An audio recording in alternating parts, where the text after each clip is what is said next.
Welcome back to Self Made. I've got a very special guest today. This probably is Australia's most famous yet unrecognised man. If he passed you in the street, you probably wouldn't bat an eye, but I'm willing to bet that not a day goes by where you don't see one of his franchisees' vehicles on the road. That guest is Jim Penman, founder and CEO of Jim's Group. He has over 5,000 franchisees across the globe with an annual revenue of over $500 million. Wow. He's also a very educated man with a notable PhD, which grants him the title of Dr. Jim Penman. And his story is an inspiring grassroots journey that has really influenced me and I'm sure many others. So, Jim, thank you so much for taking the time to come on here. How are you doing today, mate? Yeah, great. Feeling very good. Awesome. Fantastic. Let's get straight into it. I want to ask you about the genesis of your journey. So, you started the mowing business while you were completing your PhD back in '84. And so, how did you kind of find yourself in a mowing business? How did you decide that was the type of business for you? And how did you navigate that while pursuing your academic stuff? Well, I've actually had a gardening business since before I started university. And I took a gap year in 1970, and I put an ad in the local hardware store in their window offering to do gardening work. I think I was charging like $1.50 an hour, something ludicrous in those days. Only got a couple of clients and just kept on going. And a few years later, I got a lawnmower and just built it from there. So it was the part-time job. Look, as much as anything, it's because I like gardens. I actually enjoy being outside. I like green stuff. I love it. In fact, at the weekend these days, I go out to my farm and I spend several hours digging up vegetables and this kind of thing. That's my hobby. So, which is a good guide to what you should do. People often ask me what division should they go into, and I say, "What do you like doing?" Like one of the top cleaning guy in Jim's group is Hayder Hussain, who's multi millionaire these days. He started because he was working in the bank, and then as a after hours, he actually got a contract cleaning the bank, and he said he enjoyed the cleaning more than he enjoyed the banking. So that's how he got into that, and then he bought a franchise and went from there. Yeah, well, it's like that cliche. If you love what you do, you never work a day in your life. So Yeah, that's right. awesome. And was there a key moment when you realized that this could become a national or even a global business? Well, quite late. It was I was working full time on this from '82, and I franchised in 1989, basically under competitive threat. And somebody asked me at that time how many franchisees I might have one day, and I said, well, look, if it works for me, but I'd have 100. And it did not occur to me that we go outside Victoria. So yes, it was only when the franchise started taking off and we started getting it just was surprisingly successful. We started getting people coming from interstate saying, I want to join this thing. So yeah, it was driven by them, not me. It's pretty incredible the how prolific it is. I remember even just being a kid, we would have Jim's Mowing come to our house in Ellenbrook in Perth, and I would the logo and the name was just so synonymous with home services back in the day, and it still is today. And it's funny what you say. You never expected it to go out of Melbourne, but even I go live on Instagram and TikTok, and I have people asking me if I sell cleaning franchises, and I'm like, no, I don't. But you can maybe check out Jim's because I've read a lot about the Jim's franchises. I've compared them to other ones, and I have recommended people to check out a Jim's franchise because it's built on strong values and principles, which I really admire. And I kind of wanted to touch on that as well because you're obviously a man of strong values and principles, and I think you have to be to get to this level that you're at. So, what values and principles have kind of remained consistent since day one of your business? Fundamentally, service is where it's at. When you start off as a lawn mowing contractor, I was very obsessive about service. I always want to do the best job. I hated letting clients down. Just as an example, in those days, in the early days, the only way to cut an edge was with a blade, with a rotating wheel blade that you would line the edge, which was fine. Everybody expected that, and I could do a very neat job on that one.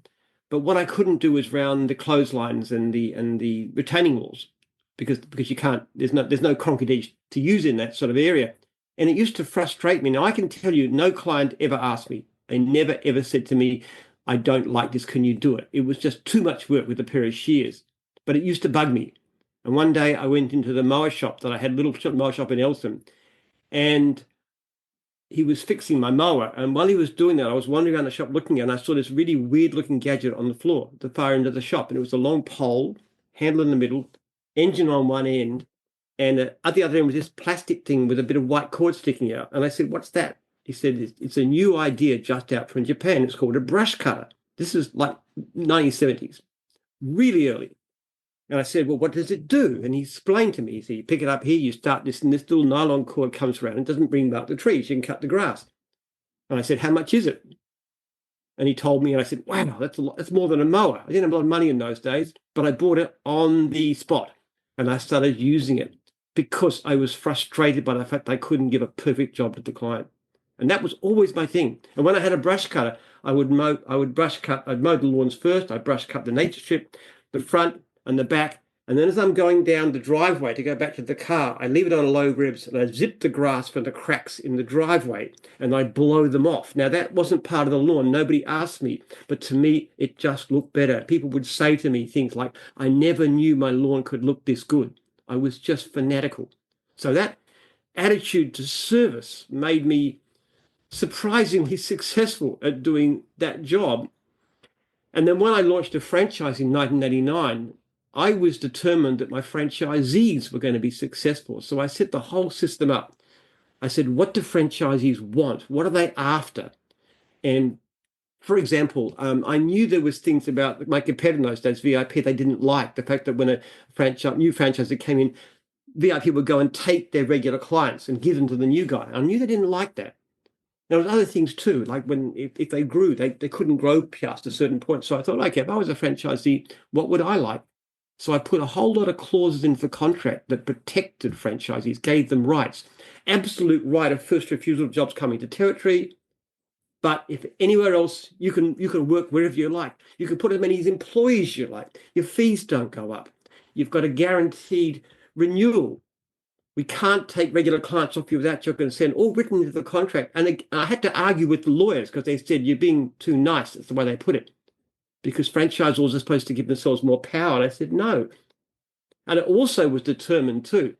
I knew I used to sell lawn mowing rounds, and I knew that somebody who didn't do very well in their trial, who wasn't giving good service when they were taken on the road to be trained, tended to fail. So I said, okay, I'm not going to have anybody that I think is likely to fail.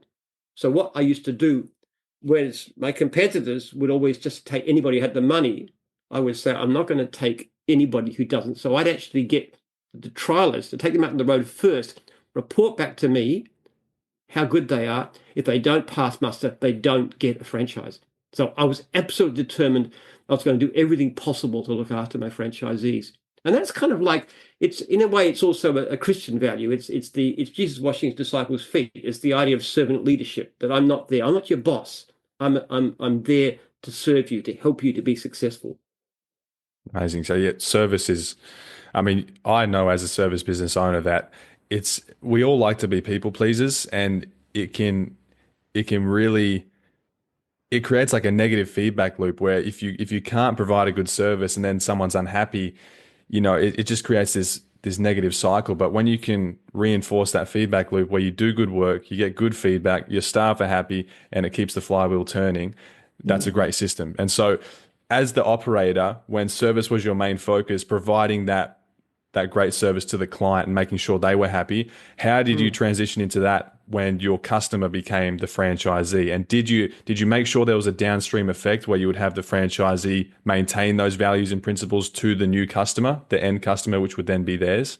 We do a whole lot of things about that. First of all, we screen. That's part of the process. A franchisor who doesn't screen properly can get into serious trouble, even be terminated, or at least we won't renew them. So we train very, very thoroughly. We have a 3-day generic training course. The first course in that is me talking about service to customers first, then service to franchisees. And I'm very, very fanatical about it. I talk about it.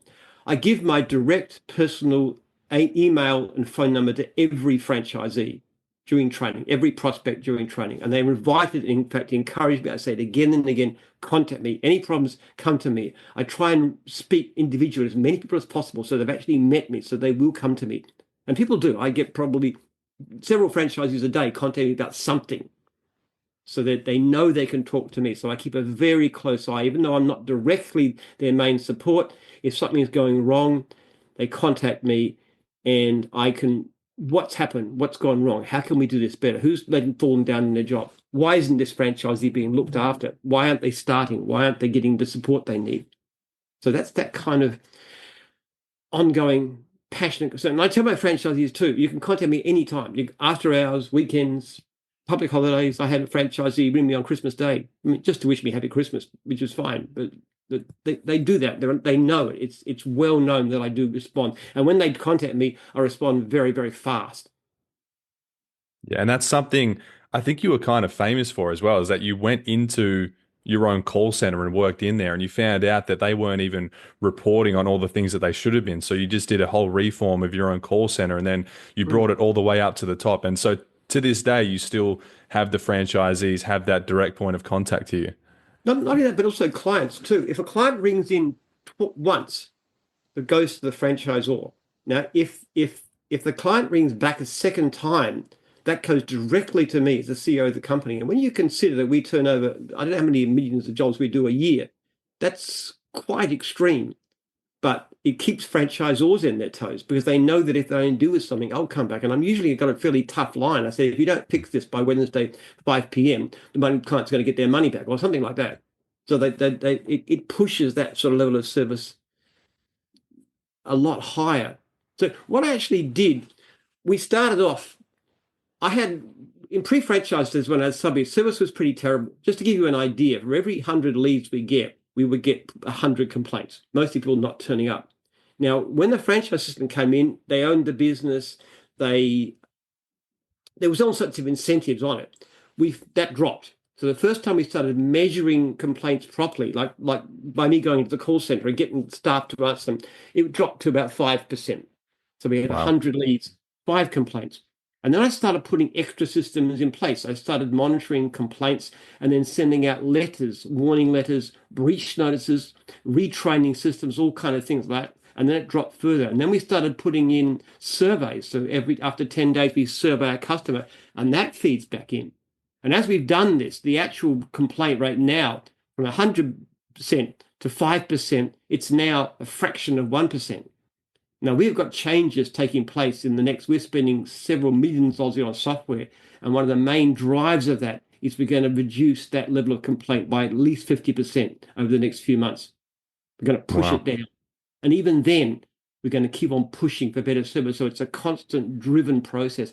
Not only do I deal with customers directly, I'm the only person that can delete a complaint. If a franchisee fixes the problem, makes the client happy, or can prove they did the right thing, client says, they didn't call, okay, here's the call within 2 hours, here's the text you sent to the client, okay, that's not your fault, you did everything possible.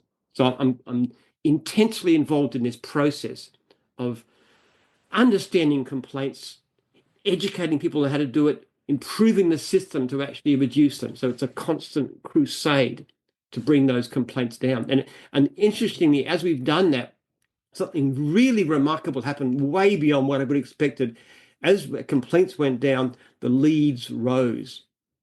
In the early days of gyms, we had people knocking on doors to find clients. In the last year, we've knocked back something like 250,000 leads, Wow. even though we spend less per franchisee on advertising than we did in those days. And in fact, in some divisions, we can't even spend the advertising money they give us. We have to give it back to them or run a free conference or get stickers for their trailers or whatever, because the level of response from the public has risen dramatically as our service has improved.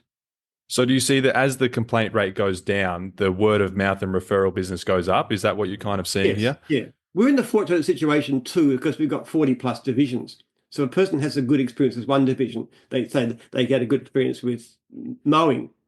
They want to clean. They say, oh, well, Jim's was great for mowing, so I'll use them for cleaning or for removals or for test and tag or for pest control or for whatever they're doing.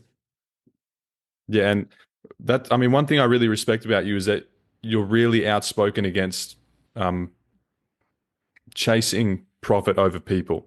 And so how do you kind of balance that growth with ethics? You say it's a lot to do with systems and service that's centered around customer feedback and satisfaction. Are there KPIs that you have? Are there systems in place that help with this? And how do you and how do you advise and recommend to other business owners to stop trying to chase the dollar signs and really focus on business ethics to build a solid foundation for a business? It's an interesting thing.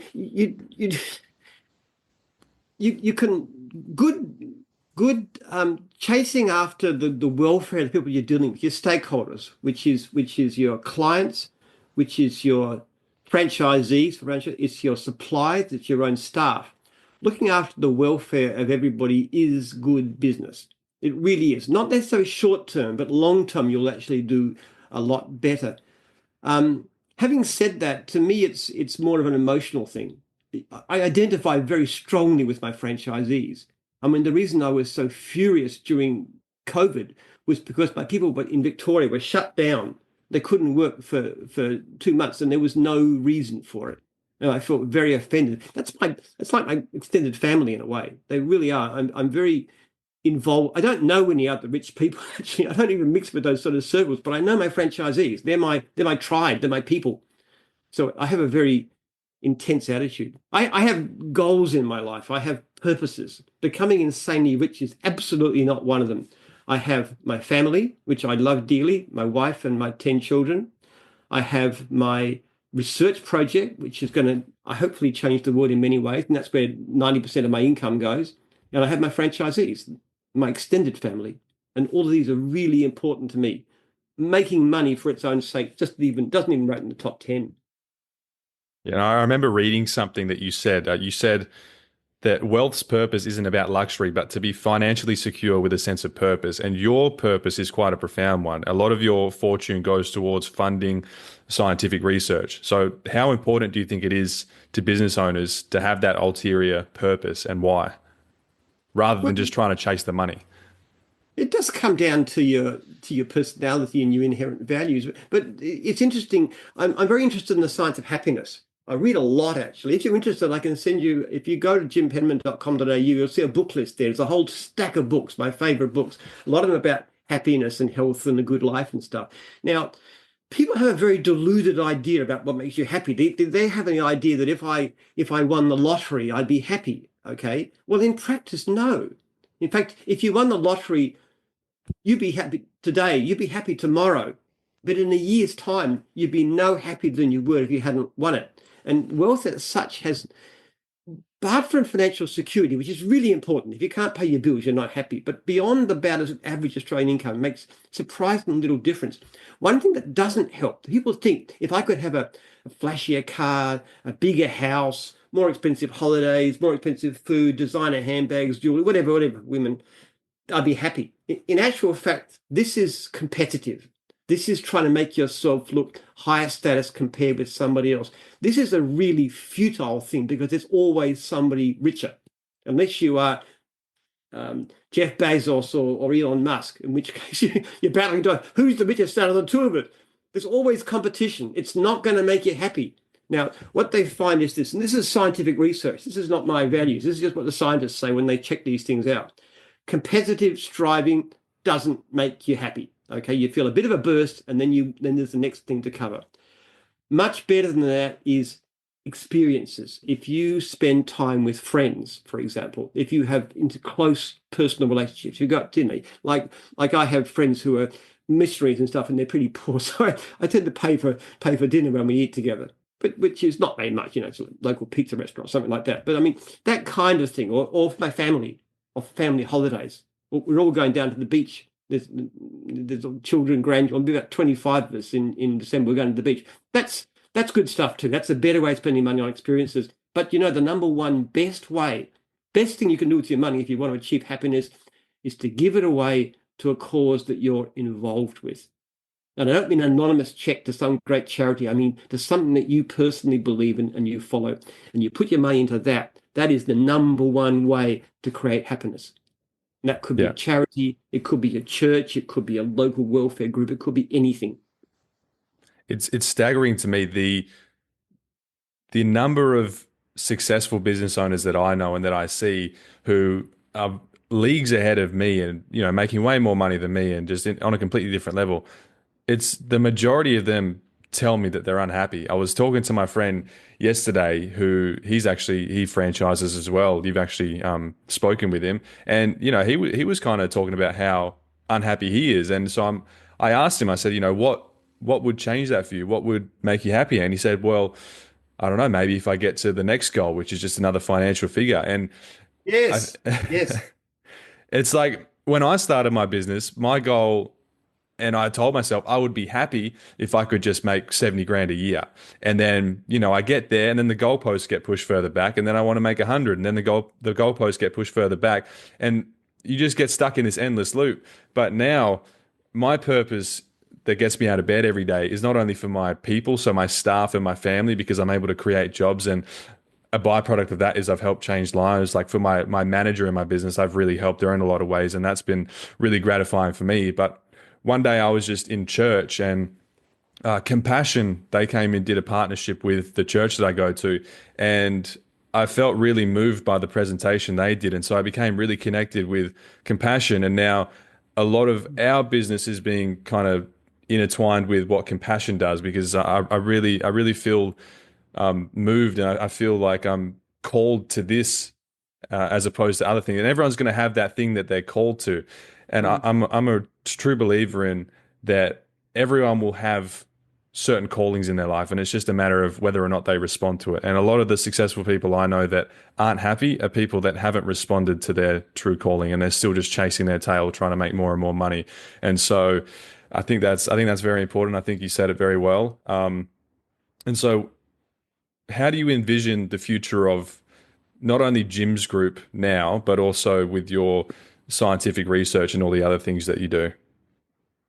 Um, I'm just going to keep on trying to make gyms better. I don't have particular numbers involved. Frankly, if we never reach more than 6,000, we're about 5,500 now. It wouldn't distress me greatly, and I don't have any figures for income, and certainly that are important. If you ask me, my goals for Jim's Group is this: I have two. Firstly, that no franchisee would ever be unhappy with any aspect of their business experience, and secondly, that no customer would ever be unhappy with any aspect of their involvement with us. They're my goals, and that's what I focus on. And if you do that, the other things do tend to kit into place, provided you're not completely stupid about money. So that's the goal. Now, I'm in extremely good health. I'm 72 years old, but I am fit. I am healthy. I exercise every day. I have a wonderful life.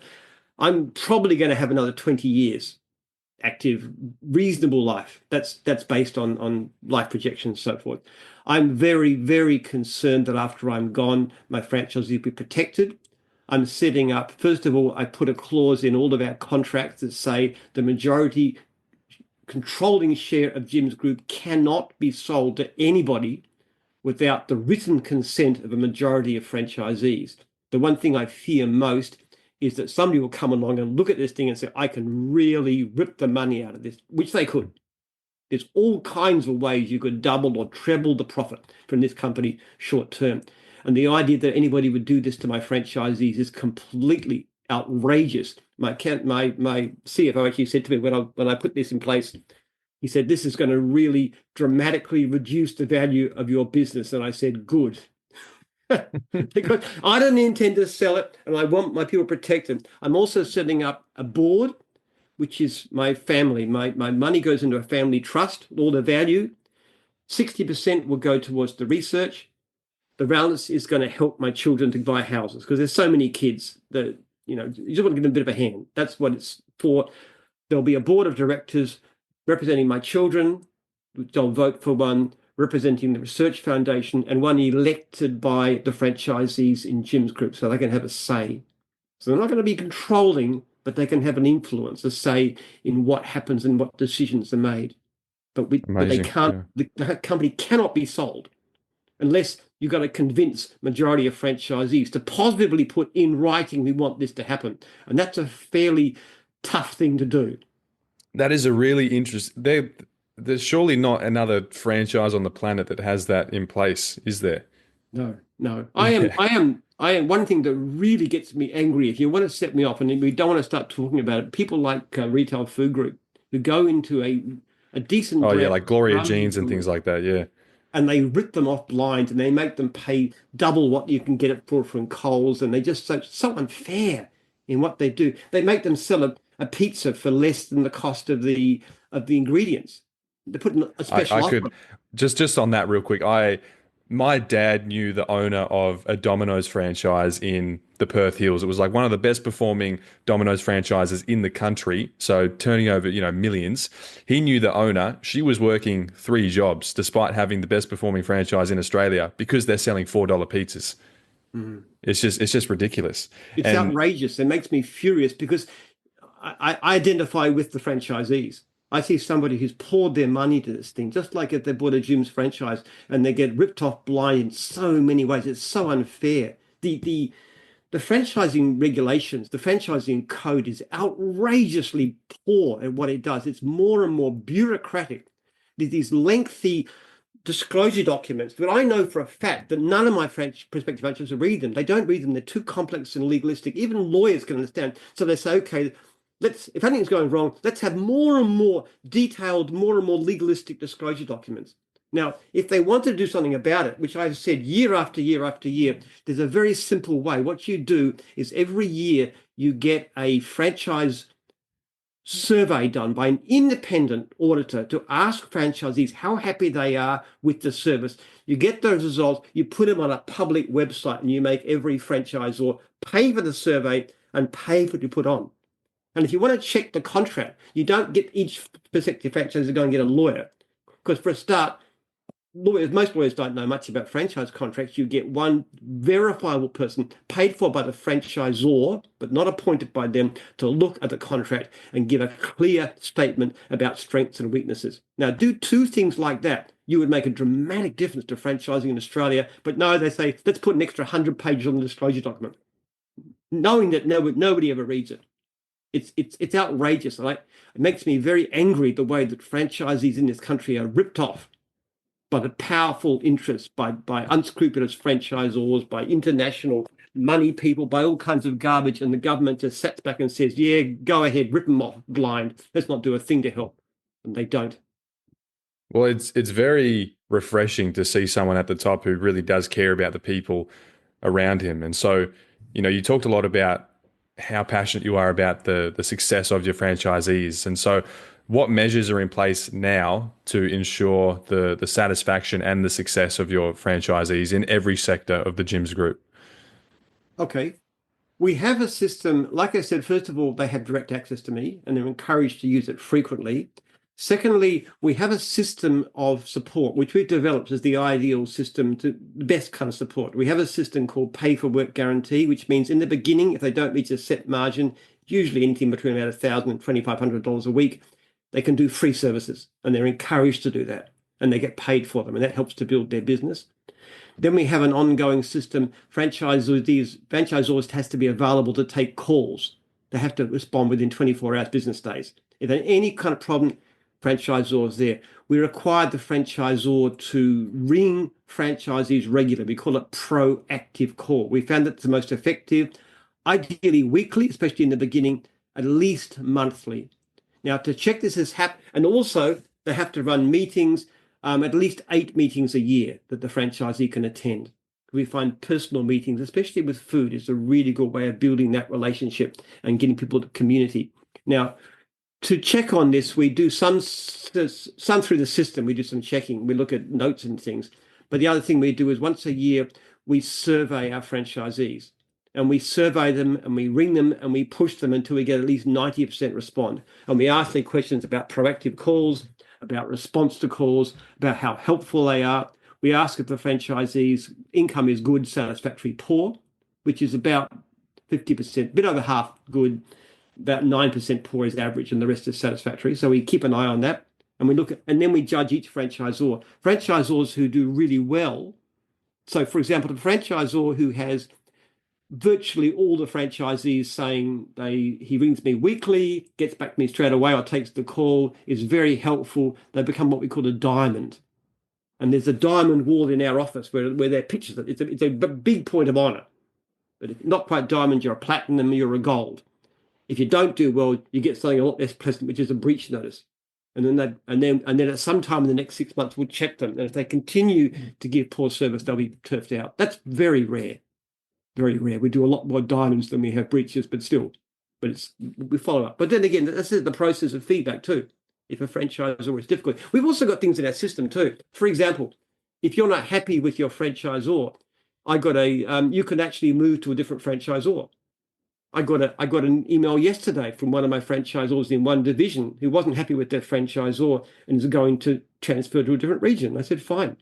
Now we'll let his franchisor know, but that puts a lot of pressure on the franchisors, because if they don't look after the franchisees well, they can move. We had one franchise, there was 2 clean regions in Sydney, and one of the franchisees was complaining to me about not getting enough leads. And I did a check and I found out that they were getting less leads per franchisee in that region than in the other region. And I said to the franchisor, if you keep this up, you're going to find your franchisees are going to change regions. So do you know what he did?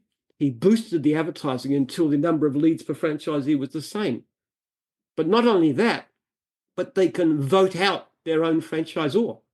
If a simple majority of franchisees in a confidential survey say not happy, want somebody else, franchisors on notice, they've got 3 months to get the confidence back, then we'll do another survey at the end of that time. If they still haven't got the confidence back, franchisors out. Though often in that situation, I might say the franchisors tend to sell out. We don't confiscate, we make them sell.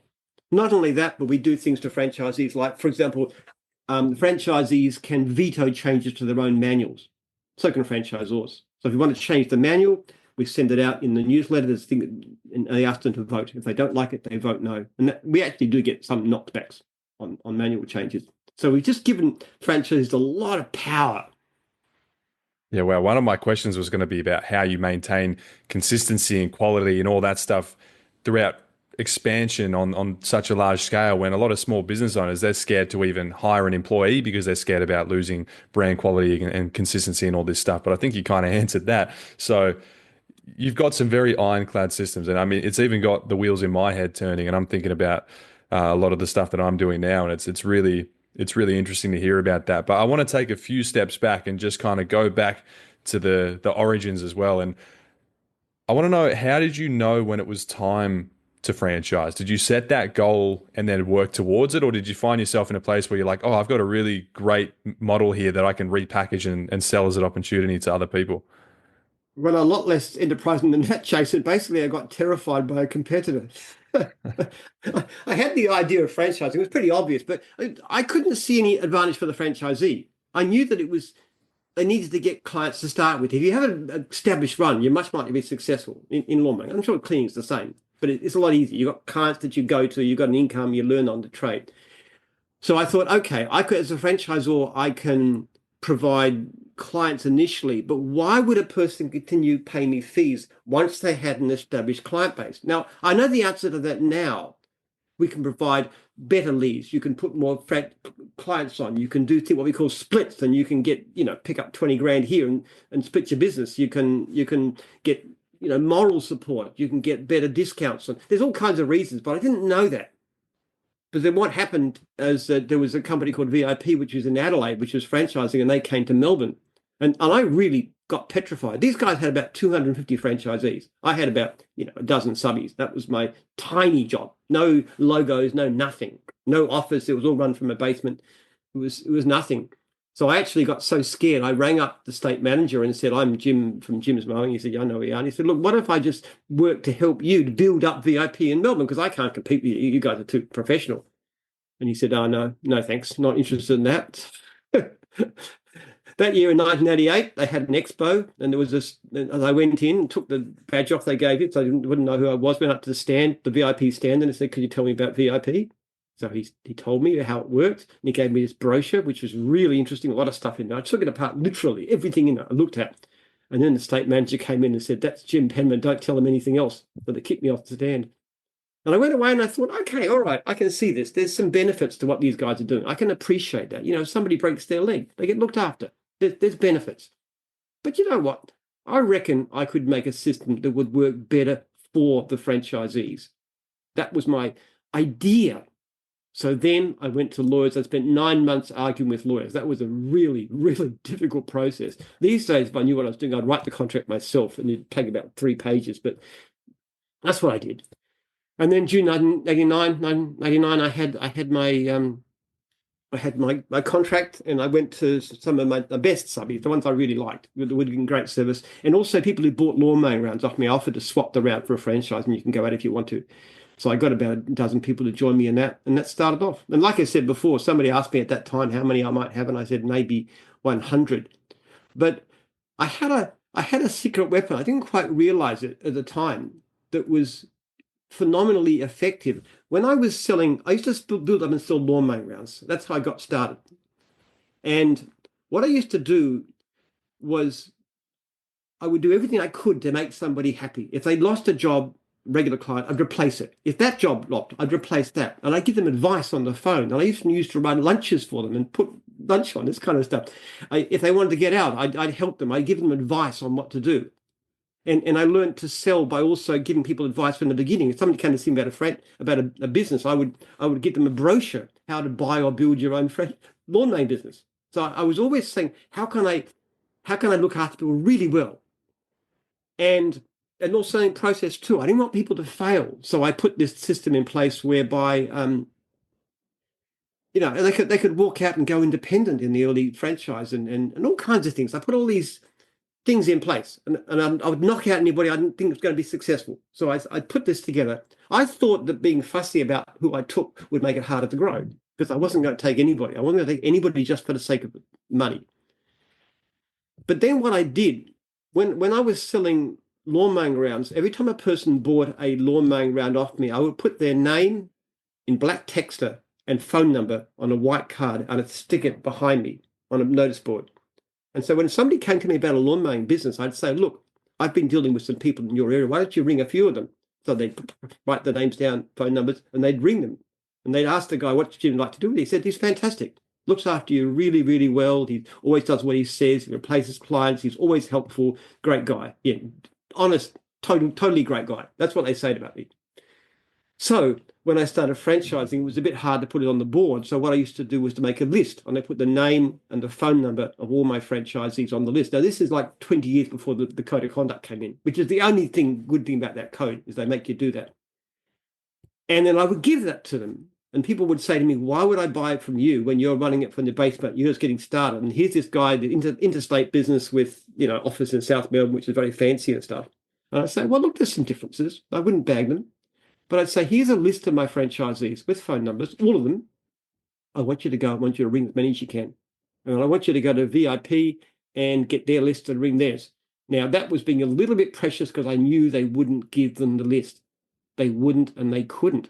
So people would ring up my list and they'd ask, what's Jim's like? Why would you go with Jim's rather than VIP? And then these guys would tell them all the reasons why the system was better.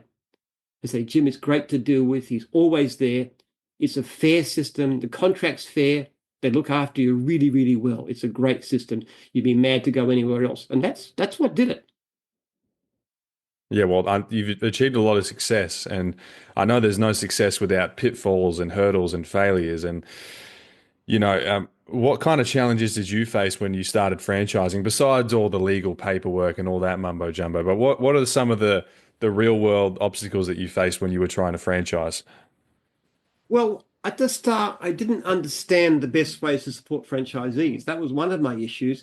So one of the things I found was that the franchisees close to me were only doing very well, and the further away they got, the more likely they were to fail. And it took me quite a while to figure out the difference was meetings. That when the ones were close, they used to come and meet just in my lounge room. It was nothing. It was just a full meeting, but very excited. And you had a ring of chairs, and then you had 2 rings of chairs as it grew, and then you moved out to a school hall. But people didn't have that. So when I realized that, I put that in place. Then we figured out too, we tried different methods. We figured out about once every 6 weeks is the ideal meeting. Now, that sounds a strange number, but once a month doesn't help you. But if you have less than every 6 weeks, they do worse. You can see the charts. And then we started looking at what's the best support. Now, we did things like, for example, we put in business like in a business audit. The franchisor would sit down for half a day with the franchisee once a year and do a business audit and go through their business. And we found the effect of that was absolutely zero, no effect at all on their business long term. But trying to work out, because I was putting franchisors on at this stage, trying to work out why franchisors, some were so successful and they had, higher sales rate, lower attrition. And one of the things I discovered is that the franchisors were actually ringing the franchisees. Now, I didn't even thought about that, but they were ringing them regularly, not just waiting for them to call. But even if they did call, they still ring them and say, how are you going? And we put that into place, and we quickly found out that was really, really effective. So rather than a long period of time once a year, a short phone call, like 3 minutes once a week, actually is far more effective. Even it's more effective than going out on the road with a franchisee. So we had to figure out how to give better kinds of support. And then things like the training course. We were losing in the first year about 1 in 6 franchise, about 17% were leaving us in the first year. Now that's compared with an independent business like mowing and cleaning. As you probably know, between 90 and 95% of them fell in the first year. But with us, it was about 17%. Then we put a dedicated training course, a 3-day generic training course in, and immediately we did that. Our attrition rate, first year attrition rate, dropped to 10.5%. It simply crept up to about 12, but it's still better than it was. So we just kept on doing more and more stuff to make franchisees happy. Yeah. I'm still doing it. Yeah, so it seems like you're a big numbers guy, which is really important. I'm someone who loves to look at numbers, even on a micro level. I'm looking at even our hourly rate per cleaner, then the gross profit per cleaner, and all these different metrics in the business. What do you do when the problem is a bit more arbitrary? I want to talk about, back in 2020, 2021, when we had the COVID lockdowns, which is actually when I started my business, and it proved to be a bit difficult to hand flyers out when people thought you were going to get COVID from touching a piece of paper. So that was interesting. But how did you navigate that problem when, particularly in Victoria, they had these pretty, draconian lockdowns? How did you support your franchisees during those challenging times with the COVID lockdowns and stuff when, it comes down to real problem solving, and it can't just be a bit of math and a bit of crunching numbers? Well, for a start, we didn't charge them fees. In New Zealand, one of our competitors there, Greenacres, actually continued to charge fees even when they were forbidden to work, which caused a bit of outrage.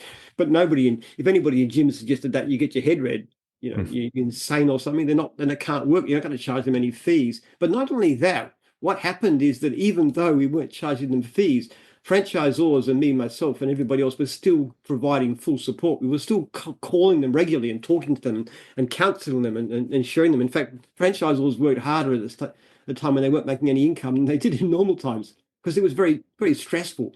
People would ring me up and say, franchisees would ring me up and say, when's this going to end? And I said, look, I really don't know. I'm sorry, I can't help you. It's outrageous, but I can't help you. But a lot of things went on. I think actually it was the worst time in some ways, but it was also in some ways the best time, because the way that people looked after each other. We had one girl who was in dog wash, and she was a student. She had no income at all, and the government forbade her to work. And we weren't charging her fees, but how do you live? So she was being faced. She couldn't pay her grocery bills. She was threatened being evicted. But the other franchisees actually rallied around her, and they actually gave her things like meal vouchers. We told her, if you get evicted, you can come stay at our conference centre here, because it's empty with COVID. So we did everything we could. We lent her a bit of money, or gave us the money, or something like that to help it through. So, but just the way, I remember a franchisee from Test and Tag in Melbourne just ringing me up and saying, Jim, I haven't got any income myself, but I'm in a pretty good situation. Are there other franchisees who are really in need? I'd love to help them. That was happening a lot. And you often see that kind of thing. I think the culture, look, in all due modesty, it does start with me. I have a certain attitude towards service, but what you tend to find is that it spreads, really spreads. Franchisors in gyms tend to think it the same way. We had a conference in Queensland years ago, and a guy called Brian Ducker came out from the UK, and he'd been involved in franchising for decades, and he'd been in every system. And he said, I've never seen anything like your culture. Franchisors really care about franchisees. It's totally different to anywhere else. And they really do. The actual fact, they're often a bit too lenient. They don't take a tough enough line on things like customer service, because they're so they're so concerned about their franchisees' well-being and welfare that they can be a bit soft at times. That's the problem we have more than the other, more than being too harsh. But the other thing too, I find is really good too. That actually goes to franchisees as well. And you will find I've heard so many stories about franchisee, a new franchisee goes into a region and goes to meetings, and other franchisees are so willing to help them. They really look after them well, and the trainers will spend like even a half an hour on the phone with the new franchisee, guiding them. And they're not paid to do that. They just do it. So there's this culture of helpfulness, of service that goes all the way through. And we talk about it too, and we encourage it. And it's wonderful. You know, one of the worst things that ever happened, that the single worst event that ever happened in the whole history of Jim's Group was in Western Australia with one of our mowing franchisees. He went berserk. He killed his little girls and his wife. He killed them.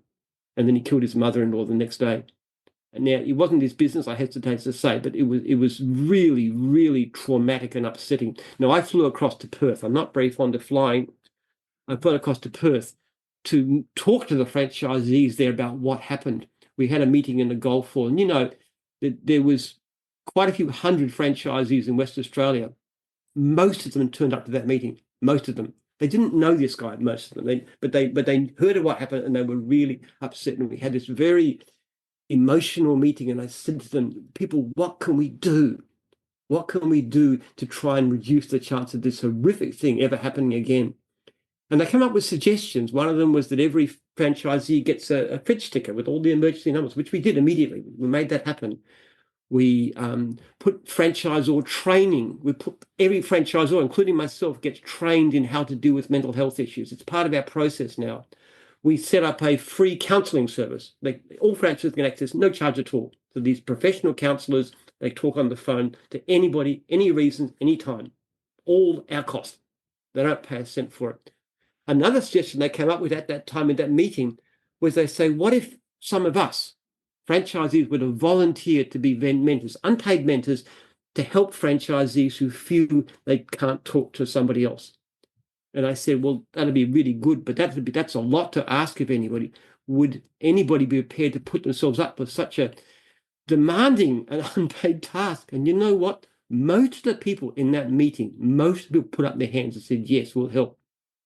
Now, what does that say about a bunch of people so concerned about something happened to a family of a guy that most of them had never met, that they're prepared to go to that degree of trouble? And that is culture. That memory is terrible, but Yeah. the response by people was magnificent. I'm so proud of them. Even as someone on the outside looking in that had no part in that is really touching to me to hear. And that type of culture isn't something that just happens. That is an intentional set of actions and principles over a long period of time that has brought your franchisees and franchisors so close together. Any other corporation, they would sweep that under the rug. They would go straight into damage control. Franchisors either wouldn't hear about it or they wouldn't care for whatever reason because everyone's so disconnected and decentralized. But I think that's incredible. I'm always chasing building a better culture, and I don't have all the answers for it. Culture is one of the biggest challenges for me. I don't consider myself a good people person, but I think, and maybe you can agree with this, but just deciding that you want to create better culture and really care for people is the most important part, and it's the catalyst that'll build that culture. And so what would you say, how do you spot a great franchisee versus someone who's not really cut out for it or someone who's not going to make it? And I guess that there'd be a good parallel there with just business owners in general. Look, I have a rough system that I have for franchisees. We divide them into gold, silver, lead. Gold franchisees are great franchisees. They're the people that would succeed probably in business for themselves. Most people that go to business fail, but there's 5 or 10%, including someone like yourself, who can succeed. You're unusual. Without franchise, without the support of a system, without the leads, without the training, without the meetings, and all the stuff we do, you've succeeded. You built a business. You're a gold in my terms. If gold people who are independent come and buy a Jim's franchise, their income tends to rocket. It'll go up 2 or 3 times over. They grow very fast because they're thinking, they're always trying to work out better ways to do things. And I'm sure you recognize that. How can I be better? How can I do the job better? How can I do it quicker? How can I be more efficient? How can I give better service? How can I amaze my, how can I market? All these things you're always thinking, well, that's a gold. That's maybe 10%. All right. Then you have the great majority, we call them bronze. And these are people that probably would not succeed without us. But with training, with support, with mentoring, they can succeed. And it's not easy because they have to do things that are hard and have to be reminded and challenged and then talked about and coached about complaints and helped to do better. That's what we're good at. Then you've got a minority called leads, which is maybe 5%, maybe 5-10% at the most, who just won't listen or just don't have the potential. Now, we really try hard not to put them there in the first place. We really try hard. But sometimes you've got people through who just won't listen, and you'll say to them again and again, you must bring clients back. You must do this. Please do this. You're going to be in trouble if you don't. And they just can't pick it up. Or they've got severe emotional problems, which we try and pick up. So it's hard. But I mean, it's also difficult because it's secondhand. You've got to rely on and trust your franchisors to do this. We had a case some while back where a lady rang me about a problem with a franchise contract. She had my phone number because she was been through training. She was talking about problems with the contract, and I started asking her questions, and I found out that she was buying the business on behalf of her son, who is in his early 20s. And I said, "Why are you doing that?" She said, "Because he can't find a job." And I immediately said to her, "We're not going to sell your son a franchise. We're not going to do it." She said, "Why not?" And she said, "Because he's going to fail. That is absolute guaranteed failure." She was quite upset. She said to me, "I wish I hadn't called you." And I said, "It's really fortunate that you did." But she said, "What am I going to do? He's got no job." And I said, "I know there's a couple of franchisees in his area who've got plentiful work and would need a helper. Why didn't he go up on the road with them?" And he did. And he was terrible. He was really bad, completely incapable, couldn't even finish the day in either case. Totally hopeless. Now, when that franchisor came up for renewal the following year, I said to him, "We are not renewing your regional franchise. You sell," which he did. Because what he did in putting that young man through and his mother was outrageous. So you've got to have that. If you remember my email, if you got my email, there's a signature at the bottom. It said, "Our first priority is the welfare of franchisees," and that absolutely, I mean that. We're also passionate about customer service, the emotional side. We sign only franchisees and franchisors we are convinced will succeed. That's just basic ethics.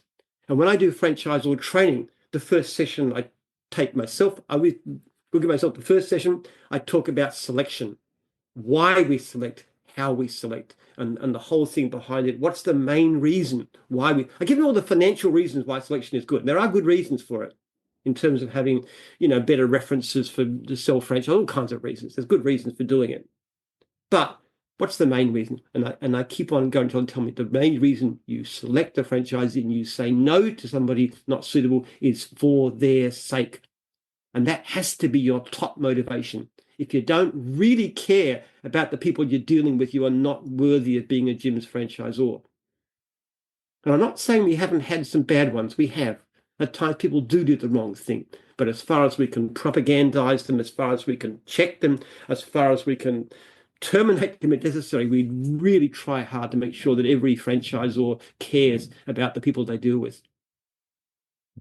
And what do you think small business owners waste too much time or energy on? Personally, I think that, and just from what I've seen, the anecdotal evidence when I look in Facebook groups and talking to other people is that they just spend too much time looking for an excuse as to why it's not working or why they can't do it, and comparing themselves to others and saying why they'll never be able to do what other people have done, and blaming market saturation and market conditions and whatever else. Right. What would you say? That's a lead attitude. That's a classic lead attitude. You blame somebody else. If you look at someone like one of the best book that business ever written is Stephen Covey's 7 Habits of Highly Effective People. And if you read it, it's brilliant. I just finished listening to it for a second time through.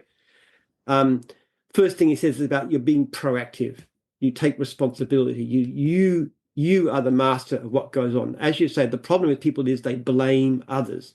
I had a early in one of my early my first office was in a string of like in a strip shopping center, and the anchor tenant was this milk bar, and I used to go quite often because I just lived around the corner. I used to buy milk and stuff like that all the time.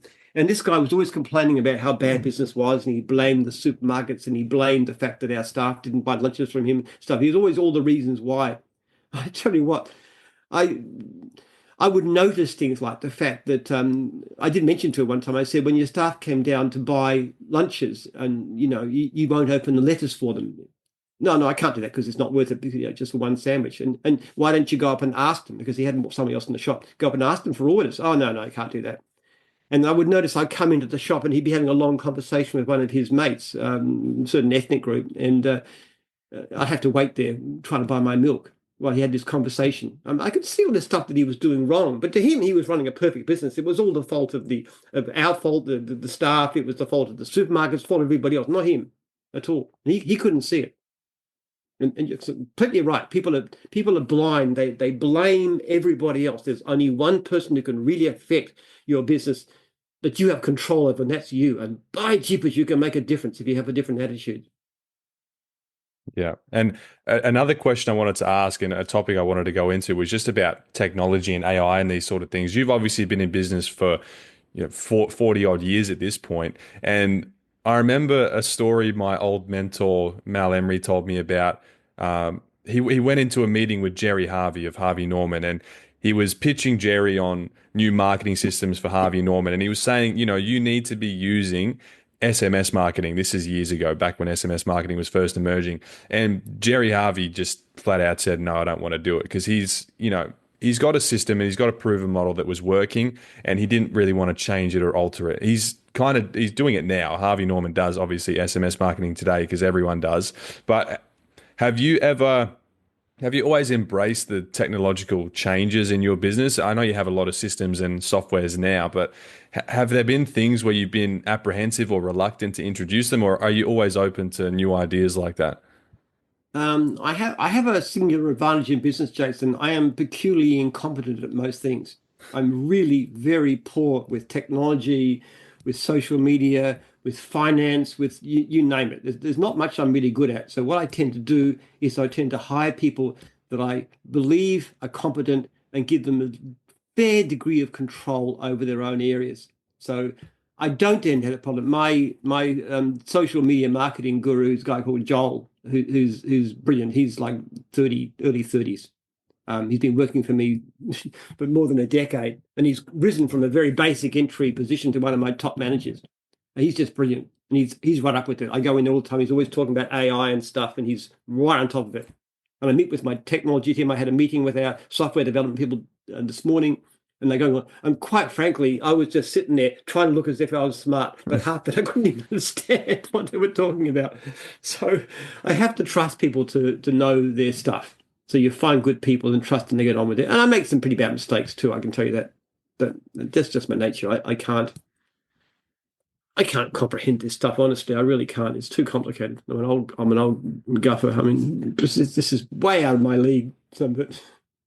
Well, with AI automation and like changing customer expectations and just the whole landscape of business evolving now, how do you see service businesses evolving over the next decade or so? Well, the biggest advantage we've got is the fact that we've got enough money that we can afford to spend $7 million, several million dollars a year on software development. So, for example, we're developing a system called Jim's Jobs, which is some independents are used to using, but it's being finalized. Now, that, for example, one of the things that does the new version will do is remind people that they haven't called the client back. We have a 2 hour limit, so they get the reminder. But actually, it had my voice in it. So if you don't call the client back within half an hour, my voice will come on your app saying, call the client. And if you get to 2 hours, I'll yell at you, basically. So we put that in place. That's one of the things. And then also there's a message goes back to us, so we know not to send any more leads until they've explained why they're not returning phone calls.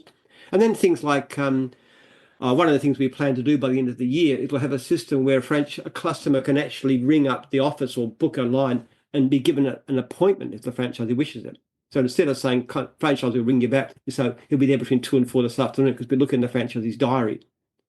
So there's a whole stack of things like that that we're actually developing. So even with the next 6 months, you'll see dramatic changes in our systems of operation to improve the level of service.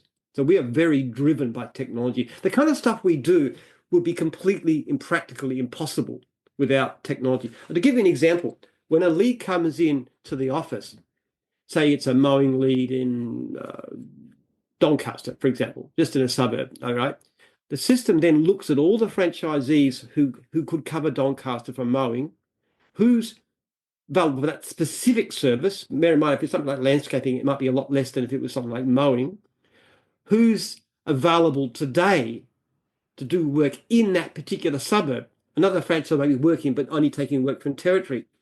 And then we look within that, we'll look at who's had the fewest leads in the past few days and who's closest and then who's got the best. So there's a whole very intricate system designed to make sure that there might be 20 people down for leads, but only one wants the work, and we give it to them. And we know who it was. So that's in the beginning, we tried to do this manually, and it actually cost more than the franchise fees we charged. So it was only automating makes it possible to do what we do. And you've got a great platform called Bizza as well. So Bizza, from my understanding, it's all excess leads that the gyms group just can't service, and so you pretty much put them out there for bidding. What I noticed is you have, again, a very, very strict screening process for contractors outside of the gyms group to go on there. And one thing you talked about it briefly just then, but if you're going to contact as a contractor, if I were to contact a lead off of Bizza, you're very strict in saying that they have to be called within a couple of hours, which I think is very important because usually the first business to call the customer back, that's the business they go with. And so it's interesting. I helped a business owner in Perth. She just started a cleaning business and she was like, I can't get leads.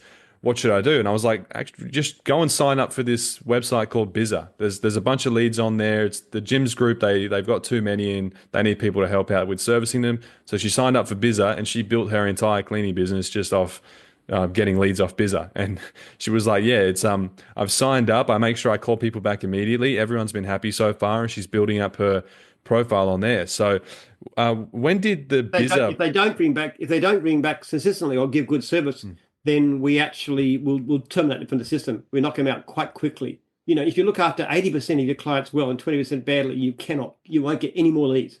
You really have to do a lot better than that.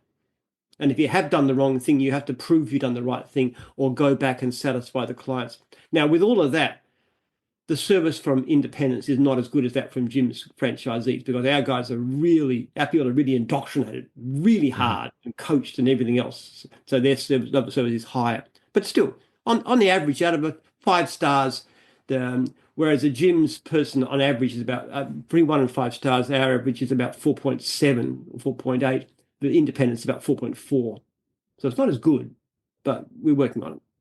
The new software we're developing will actually help with that too, because the biggest complaint is not calling back. Not just to call within 2 hours. What you want to do is call within 2 minutes. And we've done surveys on this. The quicker you call back, the better your chance of converting that leads into a job. But look, your friend is great. If she's built a business on that, that's a real credit to her. I admire people deeply who develop their business as an independent. I think they're great. I have nothing but respect for somebody who does that. Yeah, well, she raves about the platform, and from what I'm seeing of Bizza, it's really good. Has Bizza been a success? Did you have visions for it when you started, or was it really just a way to help leads that came through the gyms group get serviced to a high standard? It's a better service to clients because, as any retailer know, if you can't produce something, you direct them to somebody else. So if we can direct them to a quality service, it means they're more likely to ring us next time. But also, frankly, it makes money we put it into franchisees. For example, we're running a campaign in 3AW in Melbourne, paid for by Bizza. In other words, the money we get from the independent contractors actually is paying to get more work for our franchisees. Or we've done things like we provide them with free football tickets, or they were able to buy big screen TVs worth over $1,000 they can get through Bizza for $250. So we do stuff like that for them. So the benefits come back to the franchisees. That's interesting. So Bizza basically subsidizes Jim's group's marketing and lead generation. So does that mean at a point Bizza will just eat itself and it will basically kill itself if the system becomes as efficient as proposed? Well, the trouble is with time, we're getting more and more in-service leads. Not, actually, it's not quite as bad as last year because the economy is not quite so hot. But no, it's a virtuous circle if you think about it. If we get more leads, we're just trying to work out whether this 3AW radio advertising is actually having an effect. It does seem to have boosted leads a little bit, but that's more work for franchisees. But it's also more work for independents too. It kind of the more we get, the more we can't handle, the more we need independents to help us. How do you track and measure these advertising campaigns, like with radio? Do you have numbers that you look for? Do you run them Yeah. for a certain period of time? Just numbers. We looked at the comparison between April when we started the campaign in March, and also between April and April last year. And we also looked at different states. So, for example, Victoria actually had a bigger boost than most states, except Queensland. Queensland did even better. I don't know why, but so we try and check it. But really, it's almost like a ripple on a wave. It's because the leads coming in are so massive, you don't even notice a campaign like that to a great extent. Interesting. And what's been your biggest marketing win and your biggest marketing failure, or just something that didn't go the way you expected? Well, when you say our biggest win, you mean division or Well, I mean, like a campaign. Like for me, when I started my business, I tried a lot of things, but I ran a free cleaning campaign, which was like you could win a month of free cleaning. I collected about 1,000 leads and I converted them into $100,000 a year worth of work. So that was my biggest win. Do you have any campaigns that really you hit it out of the park? um, marketing campaigns? What we found doesn't work particularly well is broadcast, like radio, TV, this kind of stuff too. It just doesn't. You've got to specifically go to the social media, the Google AdWords, the websites, GMB, and those kind of things. You've got to hit people who are actually looking for your service rather than generic. Um, I can't think of a any particular campaign that works, except social media works extremely well. Like I can talk on a podcast, which is nothing much. I'm a big blabbermouth, as you can tell, so it's nothing much for me to chat to somebody for an hour. But I can do a podcast and I can talk to somebody about Jim's group, and you can get tens of thousands of people listening to it. And you can take segments of that and spread them out there. That sort of stuff is hugely effective Yep. because they're not costing anything. I'm not paying you to talk to you today. So, but you've got 1,000 people listening, and you never know. Some people who are listening might well decide, hey, well, I want to get my pest control or my building maintenance or conveyancing done. I'll get Jim's group to do it because they obviously give great service. And because this guy fought for us over COVID or something like that, I don't know. I mean, it doesn't hurt, does it? So this kind of stuff is by far the most cost effective because it doesn't cost anything, and the message gets out there. We find selling franchises phenomenally successful in that because I regularly engage with social media, not directly, but through Joel, my social media guru, and you get people with the weirdest ideas.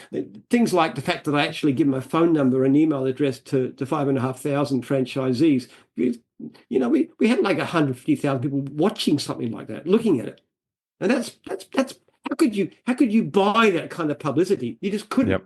couldn't afford it. If I had $1 million a year to spend on TV, you couldn't even begin to reach that sort of exposure.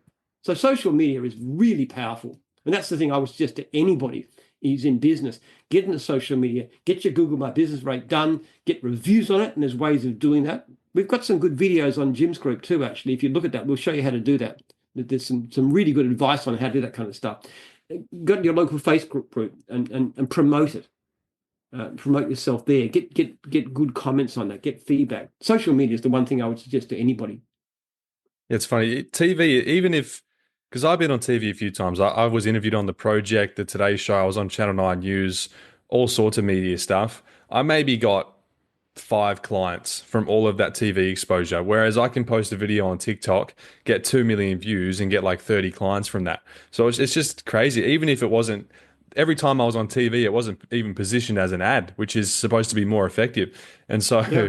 yeah, and it's really expensive as well. And I see a lot of like small local businesses that are advertising in TV and radio, I'm like, first of all, you're probably not even measuring the results. So you have no idea how much money you're wasting right now. And second of all, just do something like Google Ads. Spend a tenth of that money on Google AdWords and do that. But I Or also even want to better, talk to about, actually use the system, the Google My Business yeah, system as well, and put views on it. See, if you've yes, got Google My Business, it will appear if anybody looks in your area, and you've got a whole stack of really good reviews. It's that's magical stuff.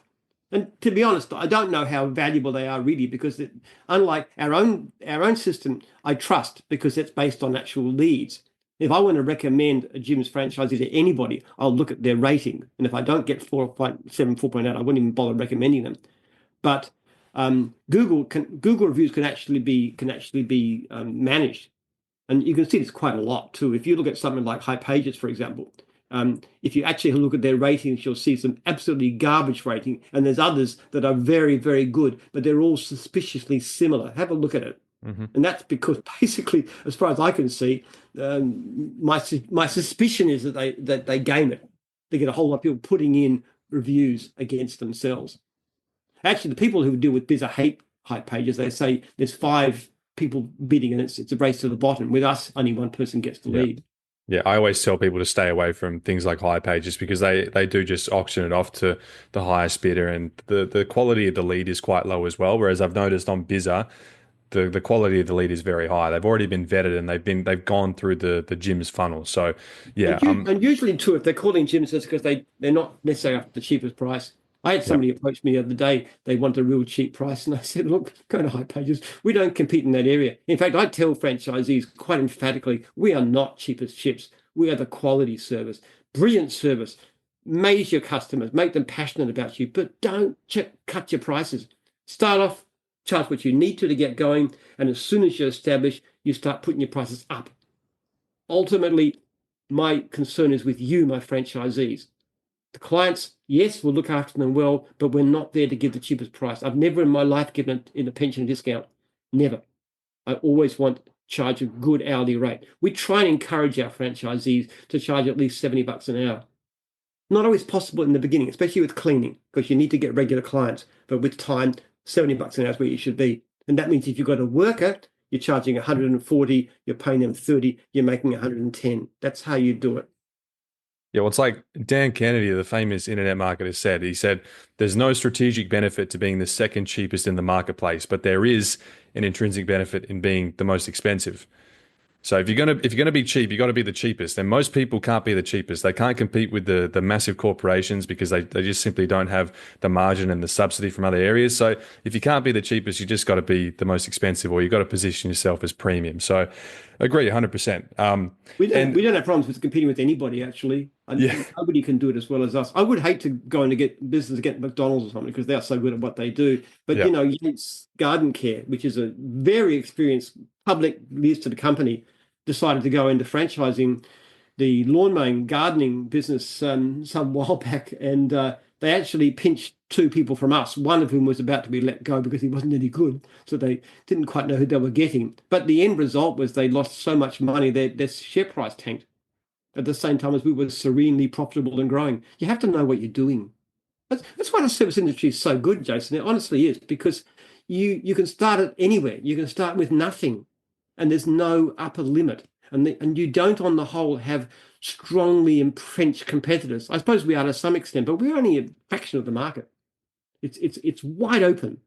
There's a wonderful book called the Millionaire Next Door, which is about American millionaires, and they're not tech gurus, people like that. They're actually people like you and me, often in the service business. Yeah, well, it's a lot of the time it's the most unsexy businesses that make the most amount Yes. of money. So Everybody yeah, and wants to be a YouTube influencer or someone like that. yeah, But the reality is there's very, very few make it. But if you're going into cleaning or gardening or something, opportunities are phenomenal. We actually call ourselves the Millionaire Factory because I believe we've created more millionaires and multimillionaires than any company in the history of Australia. Now, I can't prove it, but I can't see anybody else who'd even come close because so many people have been successful starting with nothing. Like Dan Cale, he was a high school dropout, worked for McDonald's, bought a franchise in his early 20s with great trepidation. to find that kind of money. He's now multi-millionaire and about to launch in the US. That's the service industry. Where else could you start off? Now, what about today? You touched on it briefly just then, but a lot of young people, like, especially my generation, they want to do like the cool, they want to do drop shipping, they want to do e-commerce, they want to do AI, they want social media marketing. They don't want to do the dirty work. They don't want to do real service businesses where there's real value. You're changing real lives and you're providing real value to the marketplace. With your franchisees, are you seeing a lot of young people around, early 20s, late 20s, early 30s that are coming into the system? Or what's your experience been like with Gen Z and that sort of age demographic? Not particularly, not skewed to any particular generation at all. I wish more young people would see the opportunity. There's this whole thing, you've got to go to university and get yourself a degree and get a white collar job and stuff. But the fact of the matter is, our franchisees turn over. The immediate Australian income is only about $70,000 a year. Now, our franchisees, last survey of mowing franchisees, I can't say for cleaning, but mowing franchisees turn over just under just under $150,000 a year, just a bit under $3,000 a week. Okay. Now, taking out your costs and so forth, you're talking about a net income of $100,000 a year, well above average Australian income for doing something basic, which you can be trained to do in a week. I mean, come on. What's the opportunities? And I say to young people too, why don't you consider not going to university and getting some useless art degree, which will only qualify you to maybe work in an office? Why don't you become a plumber or a carpenter or an electrician or do something with your hands? This snobbery about you have to do something white collar and computerish and stuff. But really, there's so many opportunities. An interesting thing we find too is that people who come from that kind of corporate background or where they are skilled or educated actually tend to do very, very well because they're naturally fairly hardworking people in the beginning. So even if you look at the, say, university graduates make more, well, why do they make more? Because they're university graduates or because they actually tend to be a bit more hardworking and smarter, and therefore they're pushed into that sort of area. But when they eventually see the light and start doing a manual job, then they tend to be very good at it. It frustrates me that young people don't see the opportunities in the service industry. And you have to not mind it. I don't find it degrading. Actually, I love having calloused hands. I do because of my gardening. To me, that's a source of pride. I don't feel bad about being a manual worker. I never did. I was proud of what I did as a mowing contractor. I really was. I enjoyed it, and I was good at it, and I gave great service to my clients, and I loved doing it. And I love being fit. And I love working outside. It was a great job. And what I've got now is even more interesting, but that's different. Yeah, well, I see you talking a lot about topics like this on your TikTok and your Instagram and things like that. How long have you been building your personal brand? And is that a strategic? Are you doing that strategically to bring people closer to you to learn more about your values and your interests and you as a person to then bring people into the Jim's Group? Because obviously, from the outside looking in, if you look at Jim's Group, you might think you'll have your preconceived notions about the business itself, but without knowing the person at the top or the person behind it yourself, without knowing the values and all the other things that make you you, the Jim's Group will just be like any other franchise group. So is that strategically what you're doing with your personal brand? You're trying to sell you, which is really what the Gyms Group is about, all of your values and principles and your systems and your ethos. Well, look, as in most things that we do, Jason, it wasn't really me. It was Joel. So Joel was actually started off in a very basic short-term position, just doing carrying files around. I mean, nothing job. Went into insurance, helping the insurance guy run things. And he came. I wander around the office all the time. I'm always chatting to people. I'm a nosy Parker. I just run, how are you going? What's happened? And so forth. So Joel was often talking about the websites and stuff and how to improve it. And he had great ideas. So we kind of got into that. And then he started showing initiative to get into social media. That was his initiative. And that happened, about 5-6 years ago. And he was learning. He was going into things like Gary. There's a social media guy in the US, I forget his name. But anyway, he was reading all that stuff and doing it. And then he started doing this kind of thing. And then COVID hit, and that was the big change. And then I suddenly became a public figure in a very negative sense in the beginning. Two of my daughters wouldn't even speak to me for some months after I had to go at Daniel Andrews over the lockdown. But that really boosted my public profile. And what was interesting was that we were static before COVID. We had about 3,800 franchisees, and we've been static for about 2 or 3 years. I mean, it hadn't grown. We were losing them. And then COVID came and it started to lift and we started to grow. And I thought, oh, this is fantastic. But that's COVID because people are out of work and we've got work. And so that was good. But the interesting thing is that after COVID, we kept growing. We're just looking at it. Why are we still growing? The economy is back to normal. And the only thing we could see was that people were seeing the stuff that Joel did. So my personal brand is helpful because I'm the face behind, even though I haven't got the beard or anything and wearing a hat. I haven't got much hair anyway these days, but it's helpful to the business. I'm not sure I particularly like it for its own sake. I mean, people are always very nice. I get approached in public reasonably often, but I went to a wedding of a friend of mine. There was somebody there who was obviously not very clued in because he said, what do you do? You're a lawyer too, like the bridegroom's father. And I said, no, I mean business. He said, what kind of business? Oh, I said, I organise cleaning and gardening. So he had no idea who I was, which was good. And I didn't tell him.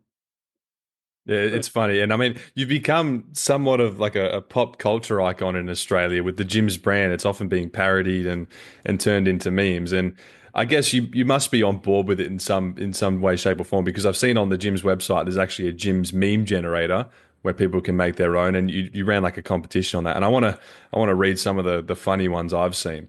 So I found a few online. I've seen Jim's Private Militia. That's a funny one. We've got a Jim Flicks original series, Jim's Married at Franchised, Jim's Gymcraft, Jim's Gyms, Jim's Gyms again, but it's just 9 of your face next to it. Jim's Compo Claims, Jim's Mullets, Jim's Hairdressing Salon, Jim's Half Price Rice, Jim's OnlyFans, and my personal favorite, Jim's Proud of You. That's a very wholesome one. So when did you start to see the all of these starting to become popular online, and you started to find yourself becoming like a pop culture thing in Australia where Yeah, all these very memes were bizarre starting to sprout actually. up? Yeah. Our peak demographic is actually about 15 to 25, particularly female. It makes no sense. It's just social media, but it's good stuff. It's a bit of fun. We like to make a joke every now and then. We had we do an April Fool's joke every year, with some of which you may have seen in the past. The most successful one, in one sense, was when we set up gyms. We announced that the Gyms Group head office, which is about 8 hectares in Mooroolbark, was seceding from the state of Victoria and applying to join Tasmania, which, which people took seriously. We got a lot of flack back about, all the negative stuff. It's just a joke, for heaven's sake. But we're still selling memberships, actually. You can become a citizen of Gymland. It costs you $20. And you get a certificate signed by myself, and the money goes to the men's sheds, which is a great cause that helps men with, communication. So we do stuff like that. But it's good to have fun with it. It's good for, I mean, if you can't laugh at it, then you'll just hate it, and there's nothing good about that. But I think it's hilarious. Over the years, I've seen some funny things come up, and you see like Jim's pole dancing, Jim's tax evasion, all these memes. And it's just funny, and I mean, it's all circling back to you, and it just promotes the brand image even more. We had a conference once year where we actually had a competition as a new Jim's division, and the winner was Jim's Hitman. They had like white polos with a little black gun. That's a good one. All right, well, we'll get to we'll start wrapping things up now. I just want to ask you a couple questions in summary. Is there anything you're still chasing or building at this stage in your career, or are you very much focused on just what you're doing now? You just have tunnel vision on the Gyms Group. Actually, we're doing a lot of work with Jim's Group to improve things, but my main focus now is on a book that I'm writing called The Baby Birth Rate Crisis, which is about the plunging birth rate around the world. And I'm actually pretty clear what's causing it, which is a fundamental change in character, which has deep biological roots. And my research team is actually developing treatments to actually turn this around, to actually turn around the whole birth rate crisis across the world, plunging birth rates. So that's my major focus of interest at the present. And I'm spending several $1 million a year on this. We've done an essay. We're actually looking at the effect of mild food restriction on rats, and we're looking at the effect this has, and we're trying to have treatments that duplicate that. So we've actually been doing things like putting 1,000 different drugs into human nerve cells in little capsules, and then we're checking for the epigenetic changes we're interested in, and then we've actually lighted on 61 different drugs that have potential. So we're going to be narrowing that down and then testing them on animals and so forth. So that's my major focus. Wow, a lot of that went over my head, but it sounds amazing. That's why you're the man with the PhD and not me. Well, But my PhD is in history, I have to say, not neuroscience. oh, it's in But history. I have wonderful people working for me, neuroscientists who've got that expertise and they can do things that I couldn't even dream of. Amazing. Well, finally, I'll ask you the age-old cliche. If you could go back and give yourself or your younger self one piece of advice before you started gyms, what would it be? Lawn mowing is a brilliant business. My biggest mistake, Jason, is I tend to jump into things I don't really know. And every time I've done that, I've lost money. I've done so many different things, tourist venture, computer shop, trade exchanges, factories, everything you could possibly think of, and they've all lost money. Tried to start a psychology institute, which worked, but it cost me. I stick to what you know. Lawn mowing is a fantastic business. Home services is a great business. Focus that, laser focus, just build that. Don't do anything else. Awesome. Well, look, you've been very, very generous with your time today, and I really appreciate it. And I think everyone listening to this and watching it on the socials is going to be really appreciative too. This has been a great episode. Is how can people find you online? You're starting to get big on social media. So where can people find your personal TikTok, Instagram, all that stuff? What's your username? JimPenman.com.au. Just look at the website, it's all in there. Awesome. Well, Jim, thank you very much. It's been an honor hosting you on here. I've known who you were since I was a kid, basically. So it's interesting that I'm here talking to you today.